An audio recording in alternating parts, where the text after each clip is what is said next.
Captain's logs. Han Solo. I'm captain of the Millennium Falcon. This is Captain Jean-Luc Picard of the Federation starship Enterprise.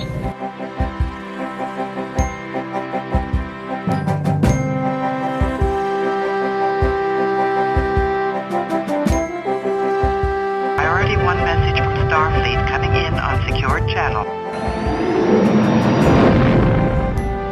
You're listening to Captain's Logs and Lightsabers, part of the Geek News Now podcast network. Hello, and welcome to episode 11 of Captain's Logs and Lightsabers. If this is your first time listening to our show, we are the podcast that talks about both Star Trek and Star Wars in the same show.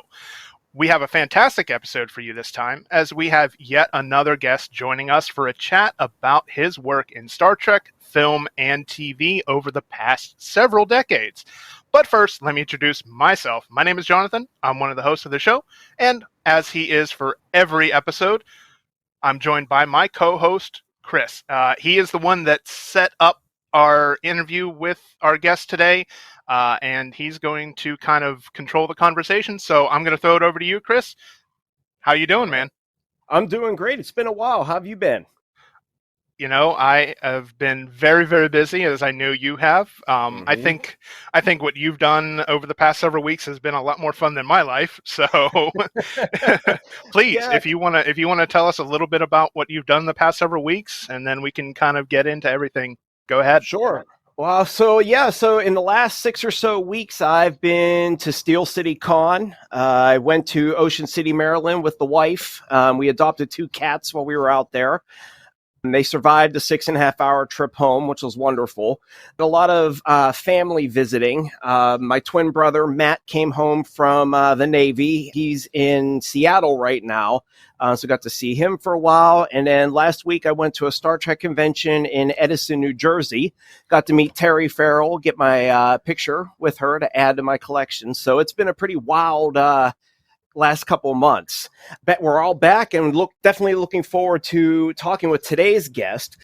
Our guest today was born in Birmingham, Alabama, but moved to Hollywood at the age of 2. He's a 4-year veteran of the United States Marine Corps, earning the rank of sergeant. Our guest discovered acting after his military service ended when he appeared in a stage show for a director friend of his. The die was cast. He earned his Associates of Arts degree from Los Angeles Valley College and spent some years performing in live theater throughout the Western United States. He earned his first television role on the show Hooperman, starring the late John Ritter. Since then, our guest has been acting in television and film over the course of the past 3 decades. Chances are, if you've watched any television before, you've probably seen our guest today.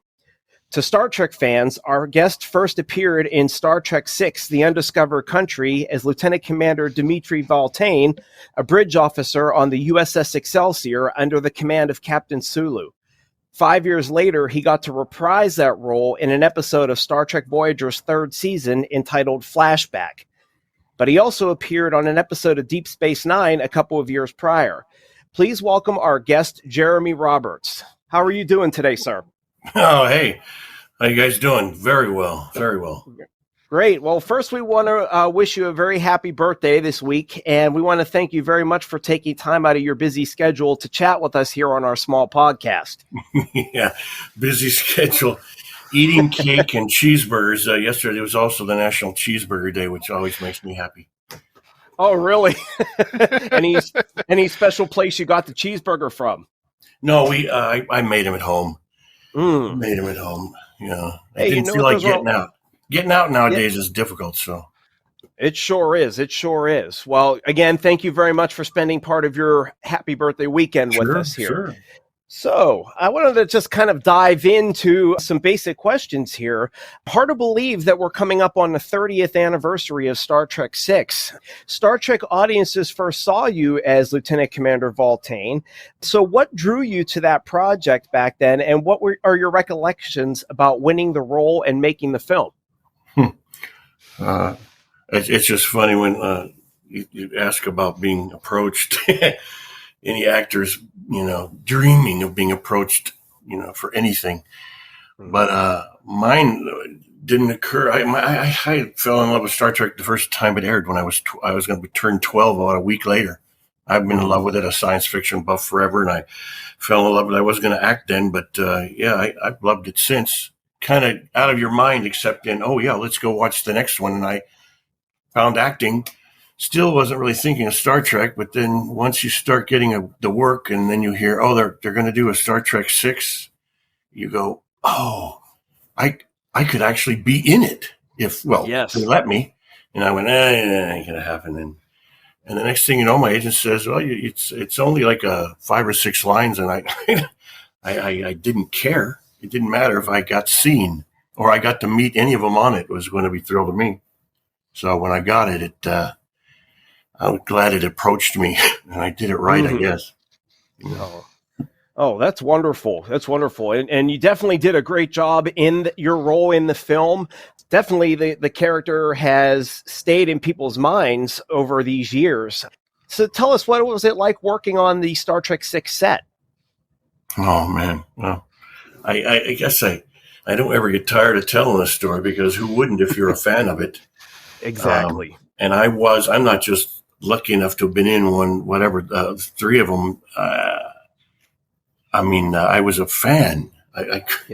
That's what it began. And so when I'm on the set of the Excelsior, it's just that there's that captain's chair, and Sulu sits in it, and that's about it. And then they shut the set down one day for a period while in walks the doors from the outside, 2 gentlemen, and the sun is coming in from the outside. It sounds like a movie. And everybody stopped, and we look at the door, and in walks these 2 gentlemen, and it's obviously, when they hit the light, it's Shatner and Nimoy. And, it's like a hush over the entire crew and everybody, although they've all worked with them, so I don't know. Maybe they were all fans. I got chills each time I think about it. And just watching them come in, they sit down at the captain's chair, and they're there so that they can take pictures of them to see that the costume is all correct and their hair. And they weren't going to shoot that day, but because we don't ever meet in the movie. But I got to meet them that day and got to sit in a chair and be photographed with them. So I understand getting that photo, man. It's kind of how I started in the business. I didn't get a job. I thought, well, what if I only get one job? I want to have one picture. So I started getting 8x10s of actors. Like John Ritter was the first one. And that I had brought on, with me in case I got to meet, Captain and Spock. So, yeah, that was my first. So I actually got to sit in one of the chairs that they were in. It sounds like a nerd. I'm like a geek. But, yeah, I still get it when I'm watching the TV show now. You're in great company here with us nerds and geeks. So, absolutely. I mean that respectfully, very respectfully. Of course, absolutely. Yep, and that's it's something to be proud of. It actually seems to be growing, the phenomenon of being a geek or a nerd at this point. I wear that badge very proudly. I'll tell you that. Just, if you saw my offices at my 2 jobs, you'd see it. It would stick out to you. So you were just saying about that fan experience being on set. When I was at the Star Trek convention last week, I actually got to touch one of the control panels from an episode of Star Trek Enterprise that dealt with the Romulans. And when I was touching the buttons, obviously I know they didn't do anything, but I was pretending to be a Romulan there, and I was like, holy crap, I can't believe I'm touching something that was on set. What was that like, being able to sit on the Excelsior bridge and touch the controls and watch the monitors? Well, it's like a kid in a toy factory. I mean, I had, I remember, God, it sounds terrible. Everybody was probably thinking it, but with the guards and security there with weapons and, they were not going to let those tunics go. So I knew there's no way I was going to get that. But I had this thing I held in my hand, like the iPod in the future or something, and I show it to Sulu. I managed to get that home. So, but I do remember. So I still have that, and that means a whole lot to me. But then sitting at that panel, yeah, I watch. I'm judging right now for Trek Tracks. It's called Atlanta. Trek Tracks Atlanta. They do I'm judging fan films, and I'm watching all of them, and it's funny. This is where I'm going off the subject for a second, but I see all the people, all these fans shooting these. They're amazing that they do so much, and the background sets, and I'm thinking, seeing them do it. Oh, they do the turn. There's the famous turn. That's where what I do. I turn and I say something to the captain. Everybody does it. It's something that's done in all the Star Treks. And I was thinking they should add that to the awards. The turn. Who did the turn the best? Like Spock was obviously the best turn. When he turns toward the captain and tells him whatever he's asked. I turn towards Sulu and I say whatever I'm going to say. There's that turn. It's famous. There should be the fan turn. So I thought I should also judge for the best turn. Who delivers the line the best. Anyway, but touching the panel, it was fabulous. I mean, I can't imagine thinking that I was going to have to do this again at the time. Oh, they're going to bring me back, and I'm going to have to repeat what I touched. That was how anal I was, I mean, you mentioned the turn, and it's. I never really thought of it. Yeah, it is. It's absolutely iconic, and I never really thought of it that way. That it appears in every time anyone ever speaks to the captain on the bridge. The turn. I can't believe I just never made that connection before. That's incredible. He has to make that incredible. He's got to deliver lines that have an importance that he gets from, and he has to do it on the turn. It's I almost did William Shatner right there. Did the turn right? Spock. Anyway. Just sounds absolutely incredible, and it had to be like the ultimate moment for you to be able to get to do that after watching Star Trek, while you were, when you were growing up, right before you turned 12, and being able to do your own turn. That had to be an incredible experience. Yeah, well, I didn't think about it till recently when I watched all the fans. How many times there were turns in this 35 films you're watching. I know that you had the opportunity to reprise the same role of Valtane, on Star Trek Voyager for the episode with Tuvok flashback. Now, how were you approached about taking on the role of Valtane again, and what did you do to prepare for your return to the role? Oh, that was a little bit more of an approach. Before it was, thank God I got the role. This was, a call from the agent says, "You're sitting down. This is so cool. You're going to love this." They called from Voyager and they've written an upcoming episode that they're bringing you back. And I was, thinking, oh, I see a series, already the actor mind. I'm going to have my own series one day, But, it was amazing that I didn't have to audition. They were actually going to give it to me. So you start thinking of grandeur. And I remember when I auditioned for Star Trek 6, I also remember hearing, after I had auditioned, two friends saying that they got a part. So I remember being very, not jealous, but come on. Kurtwood's in it and Leon. Yeah, Kurtwood Smith. He's the father on that 80s show. He had this white hair, Fu Manchu, in the very beginning. I forget, he's a president of something. I can't remember. But he got the part, and Leon Russum is another commander in it in the very beginning. And I'm like, come on. Because we're always arguing with each other, bad guys, when we're at an audition or something. There's 4 or 5 of us, and it's like, oh, you had the last part, and you had the one 2 weeks before. So this is mine. Get out. But they never left. They stayed to take it from me. That I noticed, and I've said this before, that everybody that I ever worked with has become hugely famous, and I've come to realize that it's probably their being in proximity to me. That's the only way I can figure it. Maybe. You're the linchpin in the operation, huh? Exactly. Everybody made it. I mean, everyone is up there. Huge. And you save cats. That's incredible, Jonathan, because we saved 5 so far ourselves. We love them. Animals. Oh, you did? My wife and I are big cat people. We actually have 8 cats in our house now. Oh, we have 5. You got us there. I can't imagine.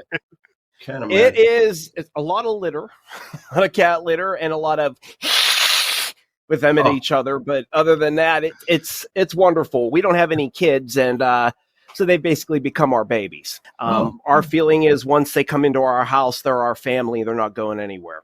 Exactly. Someone had a question on, my wife does the YouTube thing, or she says, hey, would you take $250,000 to give up one of our cats? And I couldn't even fathom. No, I mean, even if I were broke, I couldn't do it. They become part of you. Exactly. I found one. We live next to a park, so right now, 30 feet away is the beginning of a park, and there's trees, and I heard this whining about a year ago. What is that noise? And it's interrupting my life. But it's somewhere over in the park, so I went over there, I drove around, I went to there, and I looked at this tree, and it had like these branches growing out from the bottom-ish up a bit, and there was this tiny little, it looked like about 5 inches, black cat whining, and we have crows. So I could see these crows just, I don't know if crows take cats, babies. I don't know. Maybe they do. But I finally got it and brought it home, and we've had it since. So it's one of our favorites. Oh, that's wonderful. I'm glad to hear there's another cat lover out there like that. That's great. We almost ended up with a ninth. The first day of the convention last week, was pulling into our hotel, and there was a little kitten that went running across the parking lot. I actually parked us in the entry, which I shouldn't have done because we were blocking cars, but luckily nobody came. Tried to get the kitten, but it was too scared and wouldn't come out. But, yeah, I don't know if we need any more than 8 cats in the house, but no, we're always getting more. We're always getting more. We moved. We were living on the top of a mountain in Simi, and it was like a ranchish area where we were taking in horses, and we had a chicken coop. We had koi pond. And it was an animal fiesta for animals, and we just kept doing it. We're putting in fence now so they can be okay with us adopting dogs, because it has to be perfect. And come on, we love it. Isn't that enough? Going to make sure I have a beautiful home. So we're working on that right now. Yeah. But well, that's They wonderful. know nothing about Star Trek, so they're useless. That's awesome. So, Jonathan, so we've talked about our cats. Jonathan, how about you? Do you have any animals? I do. I have one dog. He is a cockapoo terrier mix. Nice. We've had him since he was about 8 weeks old, and he is now 8 years old. Time flies. But the bummer about that is if you have a lot of animals and you're older and you've had so many, you go through a lot of animal dying, and my worst. I hate it. Yeah. Who's going to go first, me or the 5 cats, dog, goat? Yeah. Yeah, I hear you. It's never easy. That part of the reason we adopted the 2 is because we lost one to jaw cancer in June. He was 18 years old. We had him for a good 14, 15 years. It never gets easy, but we've said to each other, we would rather have all the memories with the cats and eventually lose them than not have any at all and never have those memories, So right. We had a Molly, a Labrador, and she was basically born when our daughter was. So, and passed at 18 of all kinds of things. She was bumping into walls. She was blind and deaf, and she had cancer. And I had to be the one to take her in. It was miserable. But on a lighter note, I don't have one. All right. Well, I would love to hear a little bit more about your career. You have a very extensive resume of diverse acting projects ranging from stage to television to movies. So I would love to know, so what factors led to you becoming an actor? I bet it was is it fate? No, it's when you have dreamed it. I didn't know I dreamt it. I had a reoccurring dream most of my life. And, you hadn't mentioned that I ended up going to American Conservatory Theater. At the time, it was like the best acting school in the country. And before that, I did a favor for a person in a small community theater. I didn't like acting. It was scary because I couldn't walk into a room without tripping because I was so embarrassed. I was going to have to talk to girls. Whatever. So shy. It was terrible. But I I did it. I was only a couple of performances because the guy broke his leg and he was going to be in a cast. But can you do these two? Well, okay. I did them, and it was like I found God. I said, "This is what I got to do." So I went, "What do I got to do?" So I figured, well, I'll go to college and, as my mother and father, get an education so that I can do that instead of being an actor, because you'll never get a job here. But they were positive most of the time. After that, then I had to go to the best school. After that, my teachers told me, you got to go to a better one that gives you schooling and acting and everything all day long. And I went, okay. And it was odd because I auditioned in LA on St. Patrick's Day, being Irish, partly, and getting the notice 2 weeks later on April Fool's. I thought that apropos or funny, considering I got in. It wasn't funny. So it was the happiest and the worst day of my life, because I had to say goodbye to my person I thought I was going to marry forever. Thank God that was wrong, because who I have now, it would have been bad. So I went to San Francisco, and at the time I got to the school and they were looking for roommates, and they told me in the Haight-Ashbury area. I went to this house right out of the Full House, looks right just like the Full House house. And I go to this place, I got my bags, I go up the stairs, I look down the hallway, and I see an empty room. I go in, I set the bags down, and this rush over me goes, this is the dream. And that's the dream I've had, that I go someplace like San Francisco, I walk up the stairs, and just like I told you, I repeated that. And that is exactly the dream I had off and on since I was a child, and had no clue what it meant. Whether you believe in a God or not, or fate or whatever, it was a filmed version of what I was going to go through 18 years later in San Francisco at this school. So was it meant to be? I guess so, because somehow I saw it before it happened in my dreams. So answer that if you can. I don't know. I've always been fascinated with acting as a career. I never, I did some plays and musicals in high school, but I never really pursued it beyond that.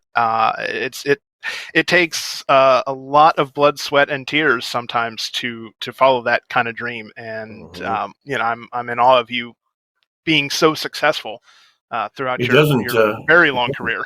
It doesn't pan out for 95%, and that's just terrible. How do you convince actors that want to keep it up? And don't give up, man. It can happen to anybody. I mean, it happened to me. I mean, and I've not even achieved any. I never wanted huge fame. I actually, in class, at one certain class, they wanted you to pick what do you see yourself? What kind of actor are you? Pick a star that you can think that you might be in his category, not in acting, but if you're lucky. But who are you like? Are you like a James Stewart? Are you an Edward G. Robinson? Are you? And I kept seeing myself in those Ward Bond and Barry Fitzgeralds of the 40s and 50s that are just the guest star, the bad guy, the guy who's a guest always works, always gets another job. And people chasing me down and screaming my name, it never really occurred to me, but to be Don Chaney Jr. and play all the scary monsters as a kid. And actually, I probably wanted to go when I was a kid, I wanted to go into space. And that's why I joined the Marine Corps with a promise that I would be in the cockpit. But on the day I went in, I was 6'3.5", and I was 3 inches too tall. And you get to be something else. I wanted to leave. And I said, well, you promised. Give me that, what I asked. No. You're going to do something else. See, I got off the subject. But acting, it's okay. Acting incredibly. And I still, to this day, don't have any clue as to how. I couldn't tell you how to do it. I don't even know if I do it. I can't even look at myself. It's weird. Actors, some of them have this. I looked at it and I just, wow, I stink. I kept saying, I'm just not, I don't believe me. I'm terrible. But then I kept getting work. And all I cared about was, I got a job. I got the next one. Here's another one. It's great. Oh, knock wood. But I just won't look at it. So I didn't look at it for the longest time. And I could see people on the set staring at themselves, and I just, doesn't that make you want to run? Or I hear you. I know that from we've done 11 episodes now of Captain's Logs and Lightsabers, and I have not been able to listen to any of them yet. The voice thing, huh? The voice thing, huh? Yeah. Every kid has it. You hear it on the tape, that little tape that was a little circular. I'm old, I know. And then I sound like, I'm hideous. But here's the thing. I didn't learn until I was dating, which is more like in the Marine Corps, 17, 18, and then into acting. I would get dates by meeting them and talking on the phone first, because they had told me that, on your voice on the phone is very sexy. And I'm like, this could work. So if I get them to like the voice, then I date them, and then it's too late now. So that was. So then when you do stage, you do acting on stage, and then you play a part, and you get to be somebody else. Then I realized this is how come I'm able to talk to people face to face now. And then all of a sudden, social media happens, and I never have to do it again. It's just weird. Kind of along the lines of what we've just been talking about, your acting roles. You have a long list of many different roles that you've played throughout your career, and they're fascinating. Is there a specific genre that interests you the most? Probably Westerns. I grew up with them. John Wayne, who I met when I was working in a golf club in Hollywood before I had started acting. My dad worked as a chef at the country club down the block from the Warner Brothers, and I was a lifeguard, and I used to teach people's kids to swim, like Frankie Avalon's kids and the Wayne family. And then I got to meet John Wayne, and then they started going through in the ninth hole. I was a bartender there, so they got to stop on the ninth hole for a drink. So they go to the bar quickly as they're teeing up, and you're getting Rudy Valley, you're getting Bing Crosby, Bob Hope, John Wayne, all these huge stars who I grew up with, watching them on TV. So I'm starstruck anyway. Like, gosh, I'm giving John Wayne a bourbon and branch water. I'm saying bourbon and branch water to him. It was amazing. So anyway, what did that have to do with? Oh, I don't know. Your favorite genres? Western, any Western. See if I could get the thread and write it down right before. Don't forget, we're talking about Westerns, you old. I'm wondering if I can remember lines anymore when I start going back to work. But yeah, Westerns. And then, of course, it was ruined for me when I got married, and my wife was a huge vegetarian, likes animal. I never disliked animals. They just always seemed to love me. I didn't go away. Quit staring at me. Get a life. Come on. I've already taken you out. But then her influence and these cats and animals and rescues, and I found myself watching a Western, let's pick one, The Searchers or John Wayne, and I'm upset because the cattle are falling down, the horses are falling over in a fight, and I don't care that the Indians or the cowboys are getting killed. It doesn't matter. The animals. So I couldn't watch it. Sort of ruining it for me. But Westerns would be what I pick. I did a series once that CBS ended up picking Dr. Quinn, Medicine Woman. They had to pick between two, and it was between that show and our Western about a dark family. But I loved it. We got to live for a month or so while we shot these episodes. It was called Lone Justice. At the time, it was called something else, but we shot it in Willieville in Austin, Texas, where, I got to meet Willie Nelson. This is the thing about the career is that, by the way, it's a 20-year career because I retired 10 years ago. So, I know that doesn't mean anything, but it was actually, I've only been doing it for 20. And then I stopped 10 years ago and went back to Alabama and lived with my parents because they were getting older. But it was the greatest 5 years of my life because I got to spend it with them before they passed. But, that's nice that you got to go back to Alabama where you were born. Now, did your parents move back to Birmingham? Is that and then they did when I was after I got out of the Marine Corps? I was 21 or so. 21. Yeah, I came back and got to Hollywood, and they were living in Silver Lake. They said, "Oh, we're moving back to Alabama," and I went, "Don't think so." I didn't want to go back, and I didn't know what I would do there, and I didn't know what I was going to do. So I thought I'd stay in Hollywood, and I didn't even know if I was going to. What I was going to do. I still worked at that golf club, but I don't know. Fate had a hand. I mean, I have the. I forgot what it's called, but it's like the Bible of Star Trek. It's got everything that was ever in a Star Trek in it. And I went and bought it because I wanted to look, I'm in it. My name. I'm in Star Trek. Oh, I know, it's silly. It's silly. It isn't silly. It's incredibly important. On my birthday, I couldn't believe how many people reached out and said happy birthday. I was... it made me feel amazing. It was just... Now, do you have any one specific role that you've played throughout your career that has kind of become a personal favorite of yours, whether it's, because of the show or because of a story or an experience that you had on set? Well, let's see. Should it be a Star Trek? Yeah, that would be the best answer. And it probably would be the answer because of so many connections to it, and that I got to do 3 different ones, and that have to be the best because of what it meant when I got on the set and having met these just actors that were on the first Star Trek.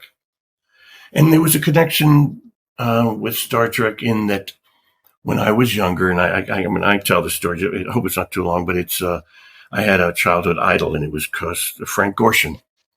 And because he used to do those imitations of great stars that I love, Burt Lancaster and blah. Anyway, as I'd watch him every night I could when he was on Johnny Carson or Jack Parr, maybe even that far. And my parents would let me stay up and see him. And anyway, he also ended up getting on an episode of Star Trek, Let This Be Your Last Battlefield. He was the Bell. He had a white face on one side and black on the other. It was a big episode. Oh, yes. And that was it. That was, I still love the guy. And then, I don't know, 20 years later, my mother-in-law is dating a guy, and he turns out to be Frank Gorshin. And within months, they're talking about getting married. And I'm going, my gosh, my father-in-law is going to be the Riddler. The Riddler is my father-in-law. I couldn't speak. I was having lunch at our house with all the animals, and we're drinking drinks together, and he's talking about the wedding, and I cannot get over who is sitting over there, This is my idol. You were, I refrained from trying to do impressions at all, but just do Burt Lancaster. I didn't, but it was, you were in Star Trek. And then, of course, we could talk about me being in it and his stories that he had about it. And see, that's the thing that makes it the best, because there's so many facets of it. That Star Trek was the best.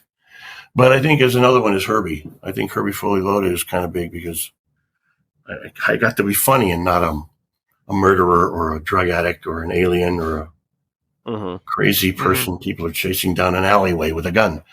Which my daughter could never see me. She'd always ask, "Can I go on the set?" And I'd have to think, am I shooting a family of 3? No, not today. Or I'm cutting off a guy's head on some show. Not today. But she got to go on Herbie Fully Loaded. And that was, she got to play on a skateboard with Lindsay Lohan, and it was heartwarming. Wow. Sounds like it. And it was a comic part. I got to play funny. I got to be Crazy Dave, who gets his butt kicked by a Volkswagen. So that was kind of fun. Nice. Yeah, that one of the I guess the downsides to being a character actor is that you often have to play the bad guy, the one that everybody loves to hate, right? Oh yeah, it's the best. Yeah, I mean, you get to kind of exhibit traits that you normally wouldn't in your life. You kind of get to tap into a darker side of your personality when you play a villain. So I can imagine it has to be a lot of fun doing that. Yeah, my day isn't usually get up and go to work at 9 and come home after lunch. Mine is get up and go into a bank, rob the bank, have lunch, incredible spread of food. Go back to the bank. I have to shoot a teller and then go home and then tell my family about it. And then tomorrow I get to fantasize about some other bizarre thing I get to do, or put on a mask and fly around a stage.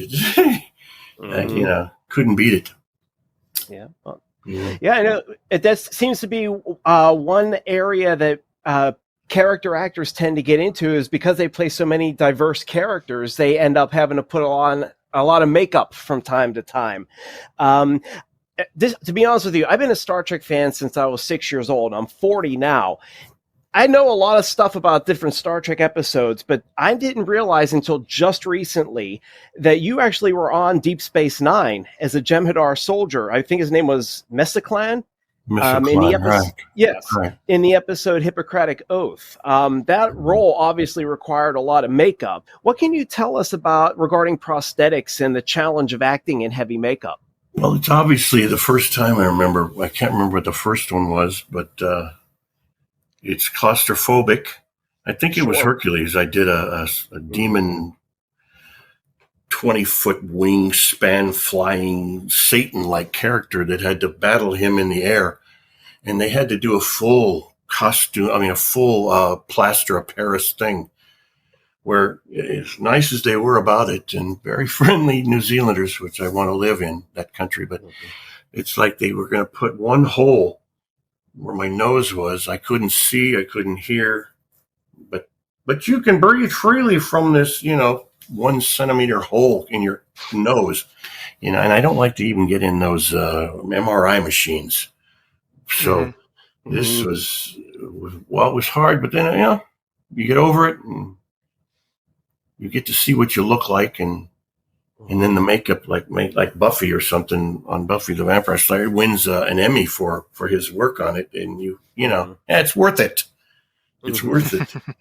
Right. I have a picture of my daughter. She was 2 and we were in New Zealand shooting one of the Hercules, and it's a picture of me in this full red Satan, Exodus. What is that movie? The Swiveling Head, Linda Blair, The Exorcist. Oh, The Exorcist. Yeah. Right out of.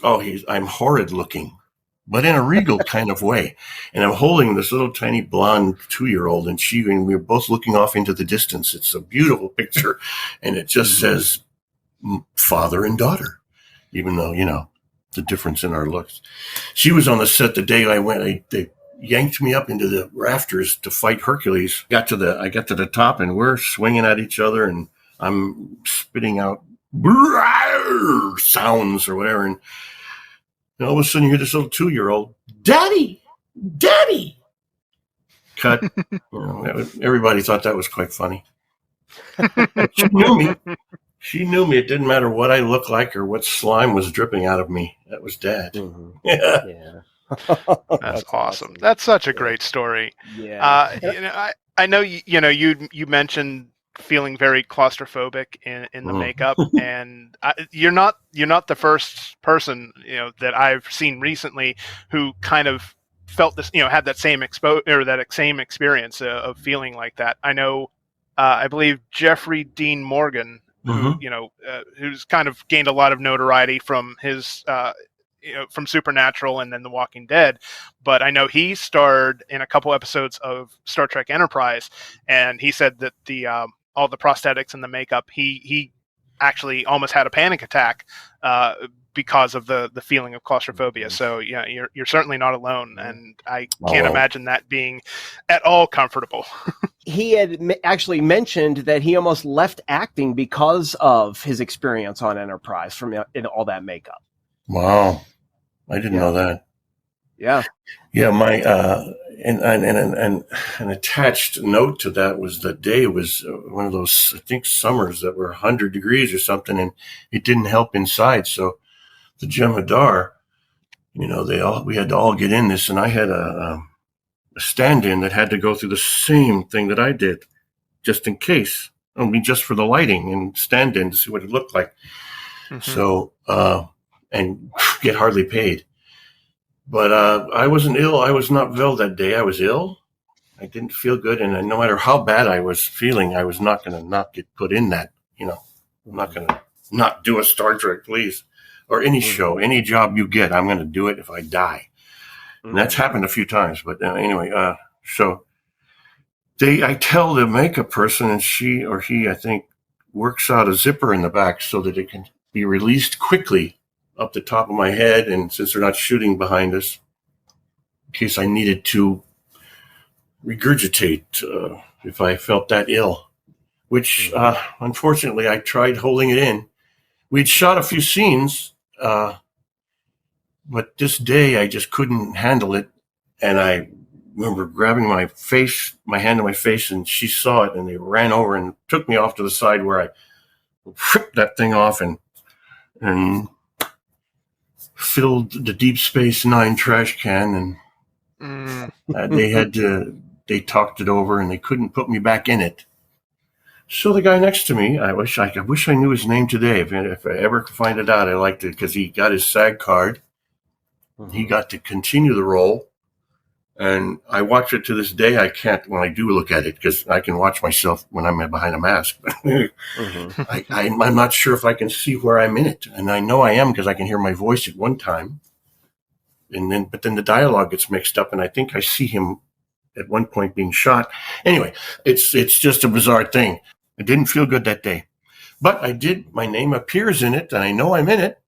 It's just, when you're all wearing the same mask too, it's difficult to say, and they don't say the names of the characters when they're talking. Mm-hmm. Oh, Miss O'Clon, they don't.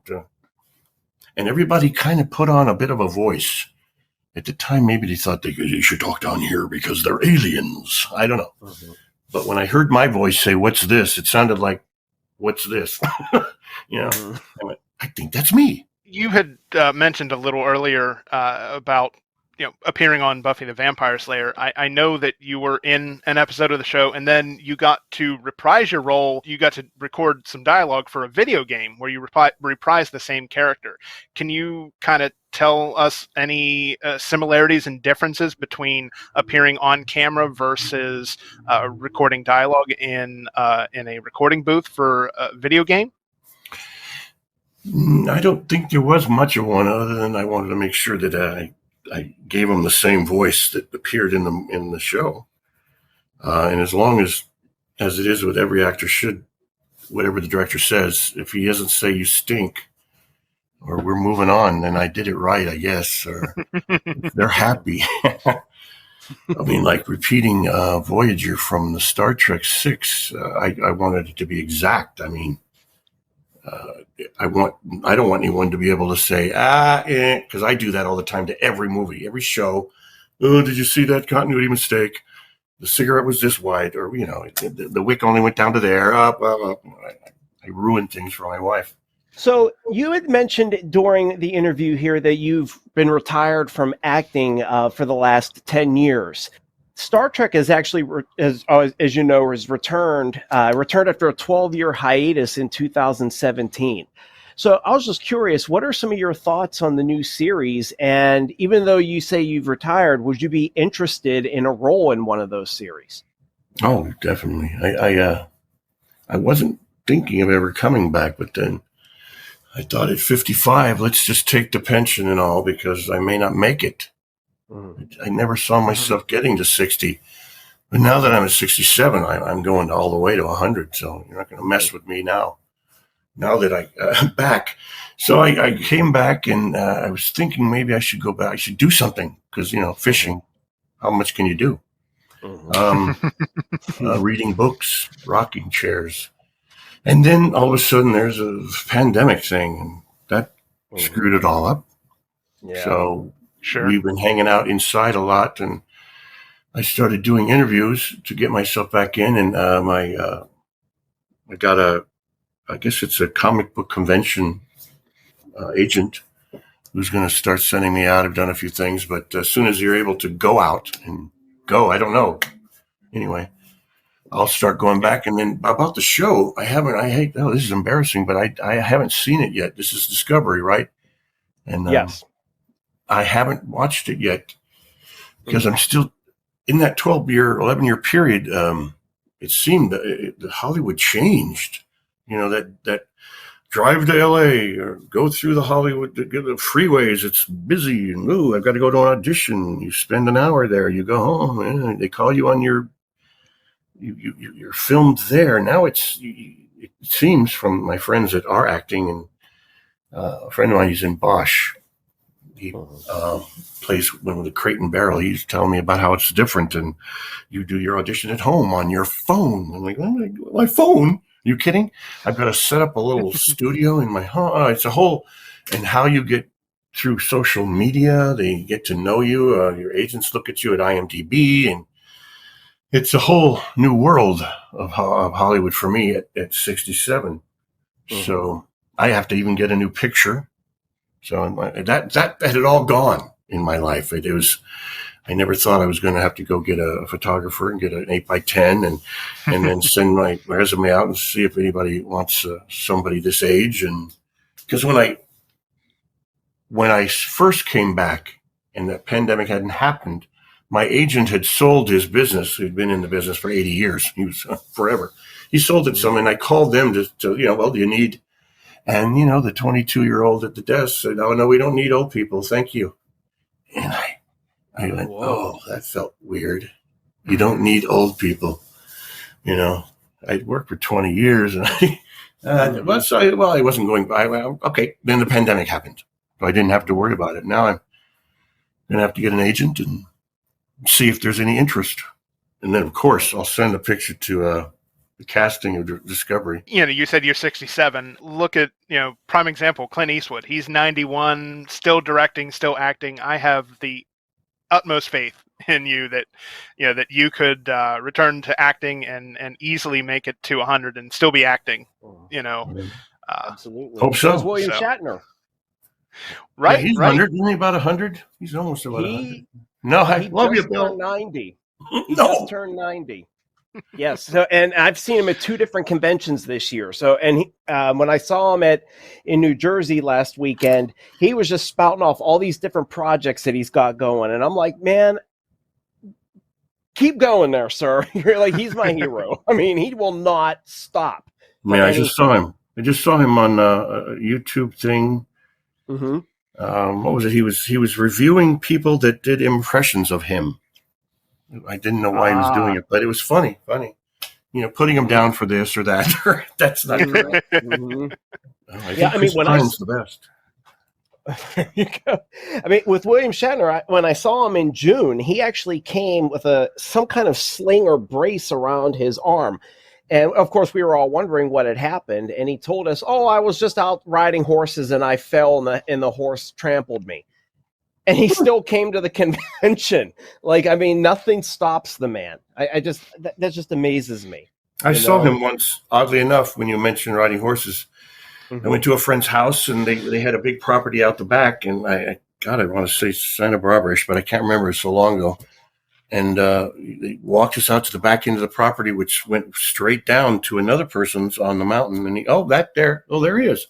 That's William Shatner's ranch, I guess, because he has horses. And I saw him walking around with the horses. So it was never knowing once that I might actually go be in a movie with him. And then I wouldn't.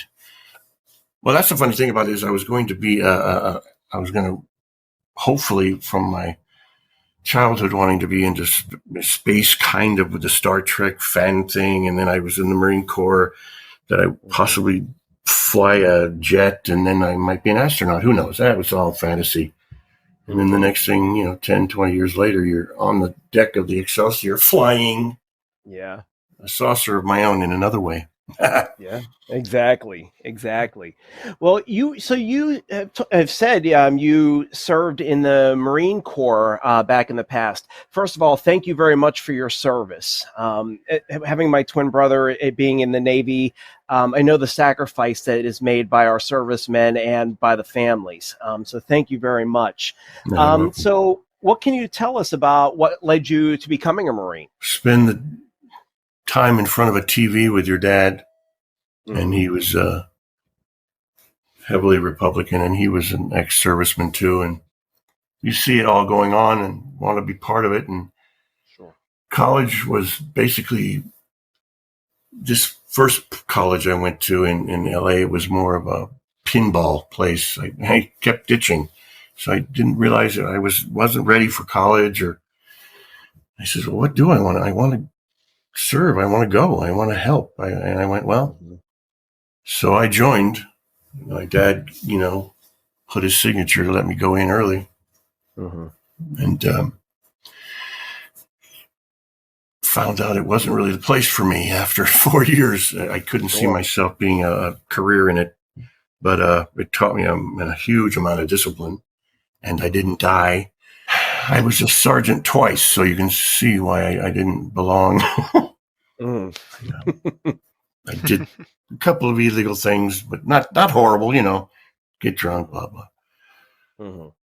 I mean, I realized once when I was on search and rescue after NOM ended and then in 29 Palms, and you're supposed to be on duty to help people if they ever get lost in the desert, and you're not doing anything. And there was a party at the PX or someplace, and I remember going there and having a raucous time, and the next thing you know, a fight breaks out and the whole place is turned into a Western, I'm seeing movies I grew up with.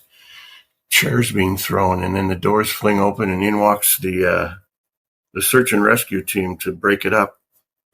And I'm supposed to be in charge of them. So that didn't go well. I lost a rank. I shouldn't be telling this. It's a terrible story. I mean, I was young, Sure. 18, 19. But I got the rank back. Yeah, my like I said, my twin brother serving in the Navy. His name is Matt. Star Trek VI was actually his favorite movie when we were growing up, and I know he was very fond of your character. He wanted me to tell you hello for him. No, well, thank him too. I'm glad he's okay and back, or not there. Exactly. Wherever bad there is. Yeah, I know. Yeah. Yeah, it's having family members in the military. It can be very nerve-wracking. Just hoping that they're safe. I don't have any family members myself who are currently serving, but I do have a cousin who will be starting her officer training for the Marine Corps, I believe, early next year. So, wow, I'll get the chance to worry about her every day. Oh yeah. Yeah, and you will. Yeah. You're somewhat retired from acting, possibly considering a return. Do you have any current projects that you're working on outside of acting that you want to tell us about? Well, no, my wife has put up one of these pages, I guess. So if you ever wanted to get a hold of me or something, I'm at Jeremy Roberts Official at Gmail, and I'm doing a food event.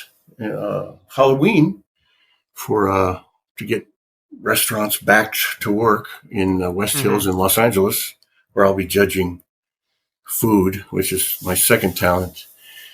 Other than that, I'm on Cameo. If you feel a need to have this guest star voice speak to you on your birthday. I don't understand this whole thing. Yeah. Social media is so bizarre to me. I mean, but then, man, I had never really done. I was always hiding because I said I was shy. Basically, I really didn't think I had anything. I'm an actor. I'm not, Robert Duvall. I'm not so huge. I'm not any one of the Star Trek series regulars. But the amount of the people the fans, it's just amazing. It was so many people, and things they said were so amazing that I think I had a few lines. It's not really but then I can see it in shows I grew up with. It could have been Andy Griffith, or it could have been the Rifleman, or that guest star. It's that small person that came in, not a small person, but a smaller part, came into the show and moved it along a little, but isn't big enough to have all this adulation. It's too weird for me, and it's wonderful. My heart's exploding. I'm the Grinch, I guess. I found Christmas. Oh, Christmas Vacation. That's funny. Yeah. Oh, yes. As we were actually going to ask you about Christmas Vacation. It's definitely become a Christmas tradition here. So tell us a little bit about your role at that part of the movie. I know it was toward the end. The police came through the house and I'm sorry, what's his wife's name? Ellen. Ellen was grabbing onto his crotch because they were all freezing. So it's a really great scene. So what are some of your recollections from doing the movie? Well, they just had so many people in that were, I feel like a gushing fan every time I'm in, because I just lucky enough to get, even if it's one or two lines, it's with somebody huge, or you get a Matlock and I get to do a scene or two Matlocks. I get to do a scene with Andy Griffith, I'm getting to meet him. I'm going to have lunch with this childhood. There were shows you watched. I watched Rifleman. I watched Father Knows Best. I watched Andy Griffith, and they're huge. And here it is. I'm getting to do a scene with Dick Van Dyke or huge names. And there's 6 of them or 8 of them in one room. Oh. There's Herbert Marshall did The Defenders, John Randolph, Randy Quaid, Ellen. All of them were in Chevy Chase. It was phenomenal because for such an actor. And then with my tremendous dialogue I had, freeze, how bad could I be? But it was, oddly enough, I don't know why, but maybe it's something I said. We were at lunch and we were talking about gaming things, and I was so terrible with the new gaming things, PlayStations, I sucked. But Chevy Chase loved it. There's a golf game. You got to try it. And then next thing you know, he's asking me to the trailer. And I'm going to Chevy Chase's trailer, and we're playing a game with Saturday Night Live. He plays the president. He falls down the stairs. This is too big. This is too much. So I guess I felt bold, and I'm just joking. We're talking and laughing, and I'm like, this is just not happening. I'm here with Chevy Chase. I got to tell my wife. I wasn't married then, but anyway, I got to tell somebody. But he, I guess, made me comfortable enough, and I just said, it's funny when I yell at you, freeze, and she's grabbing your crotch. We could get another joke out of it, I guess, what I was saying, but it's not really. Yeah, hey, never mind. He goes, what? And I go, well, if when I yell freeze, when they're all jumping down the stairs and crashing through, instead of you freezing it with the hand on the crotch, they all freeze. The police just go, huh? And freeze, and then I look at him and go, not you, them. And he laughed and he went, that's funny. And that was the end of that. So we finished playing and went out to shoot. And he said, Jeremy. He clicks on the director. He goes, Jeremy. Actually, Jeremiah Chechik was the director's name. Jeremiah Chechik. Loved Jeremiah name. Great. But he said, oh, Jeremy here's got an idea. He's got an idea for the scene. Tell him. I went, oh, man. If I ever worked before, I'm not going to work again for this guy. What are you doing this to me for? But I told him, and he went, well, it's so funny, but I don't think it's that funny. Chevy goes, no, it's funny. It's funny, and it's in. And he walked off to get dressed and left me standing there looking at the director. And if looks could kill, I didn't ever work again for him, but I don't know if that was the reason. Although there was another story, which I won't get into now because it's just not. I almost got into a fight with one of the stuntmen on there because during the scene where we're singing to the heavens, he kept smacking the back of my head during the shoot, and I got a little angry, and we almost ended in fisticuffs at the end of the show, which didn't happen because he was like 5'6" and 7, and I was still 6'3". You said earlier that 95% of the people that enter acting as their career choice just end up not making it. And the fact that you kept getting work over and over and over again is just a testament to, obviously, to how well you perform at your, in the roles that you're in. I'm sure, that your agent has something to do with getting you roles as well, but, you have to be impressing all of these, casting directors and episode directors for all the TV that you've done. I'm so grateful. Very, very. So I feel obligated now. Now I've got to go out there and become famous. because everybody and all the things you said. Come on, okay, I'm gonna make it. I want to give you something to be happy and proud about. So I'll go back. I've got a couple of projects that I'm working on with my wife, but it would be more of a producer. I've got a couple of ideas for TV shows, similar to Twilight Zone. Another one is African American Family musical, like blues-esque. But I'll start shopping them around and see if there's any interest. That would be fantastic. Chris and I were both in band in both high school and college, so we certainly appreciate anything music related. I know were you in jazz ensemble, Chris? No. Oh. No, I was not in the jazz ensemble. I was in marching band with you. That's actually, Jeremy, how we met, was in college marching band. I was in that. I was in brass ensemble, and then just the orchestra. Yeah. And Kappa Psi. Right. Okay, I couldn't remember. It's been almost 20 years since college. Really? I know. And anyway, I'm gonna have my 50th reunion. My high school 50th is coming up next year. 50 years. But then on my 20th reunion, I was voted most eligible bachelor. So that won't happen this time, but I was shy. I was quiet. You wouldn't even know I was there unless you went to a football game or a track meet. That's the only reason you'd ever see me in high school.